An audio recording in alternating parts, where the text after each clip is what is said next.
Hey everybody, Real Estate Ninja here. We're going to talk about a possible government shutdown and why it could be the costliest one ever. This story is out of Yahoo Finance, and this would affect everybody ultimately if this happens.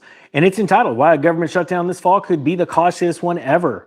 The most expensive government shutdown in history cost about $3 billion. That is what the Congressional Budget Office calculates was permanently taken out of the economy, the US economy, during a 2019 standoff. Now, with another situation or another shutdown looking increasingly likely to commence in just 13 days, the odds appear to be increasing daily that the price tag this time around could run even higher. Between deeply entrenched sides, including House Republicans reportedly engaging in shouting matches behind the closed doors and openly scoffing at the costs of a shutdown, you can see where this one's leaning, which direction, put it down below, as well as new risks posed by wary credit rating agencies, the coming shutdown could enter into uncharted fiscal territory, especially if a shutdown grows protracted. That's crazy. Okay, the cost of the government and U.S. economy grow, the cost to the U.S. economy and government grow with each passing day of the shutdown. And while much of the held up money is belatedly spent when the government reopens, studies have documented that billions of dollars are likely to be lost permanently, like an F-35 jet. But anyway, sorry, I digress.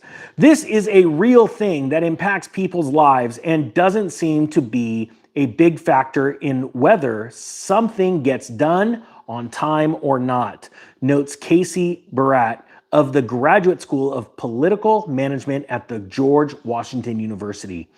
He goes on to say, it's just something after the fact that we all point to and say, man, that was dumb.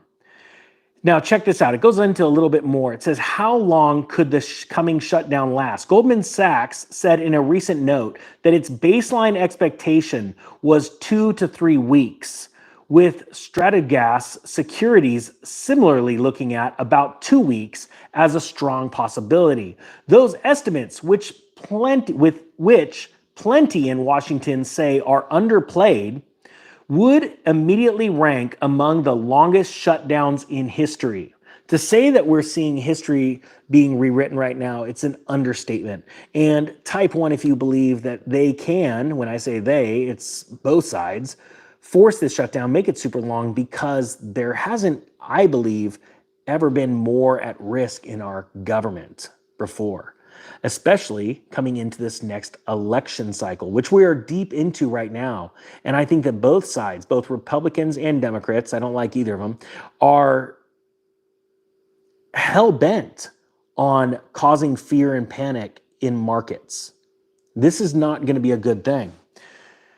It says others are pondering much longer and historically unprecedented timelines. Moody's Analytics chief economist Mark Zandi has floated the idea of a shutdown that stretches throughout the entire fourth quarter, smashing the all-time record of 35 days and cutting 1.2 percentage points from fourth quarter growth. Meanwhile, many conservative Republicans have sought to downplay the effects. As they point out, much of the federal government continues normally in a shutdown. Programs such as Social Security and Medicare are unaffected, but other programs that do rely on annual appropriations incur significant costs. These agencies must spend thousands of hours to develop contingency plans before a shutdown, and then it is typical for furloughed workers to eventually be paid for their time. Can you imagine if this did, just throwing this out there, if this shutdown did last an entire quarter, the amount of people that are on furlough that would have to stop paying payments, especially in this insane inflation cycle that we are seeing over the past couple of years that is going to stretch out for the next couple of years. It was just after the end of the longest shutdown in American history, which occurred from December 22nd, 2018 until January 25th, 2019, and centered on a fight between then President Trump and lawmakers over funding a border wall that the CBO analyzed the cost. Hey, just curious, who's voting for Donald Trump this next cycle? Type 5. Who's not voting for Donald Trump? Type 6. I'm just curious. I want to see what's out there and what you guys think. Let me know your thoughts. It estimated that the partial shutdown delayed $18 billion in federal spending and lowered the GDP in the, oh, hey, just so you guys know, I'm voting for Trump. I'm just letting you know. So I'm not afraid of telling people that.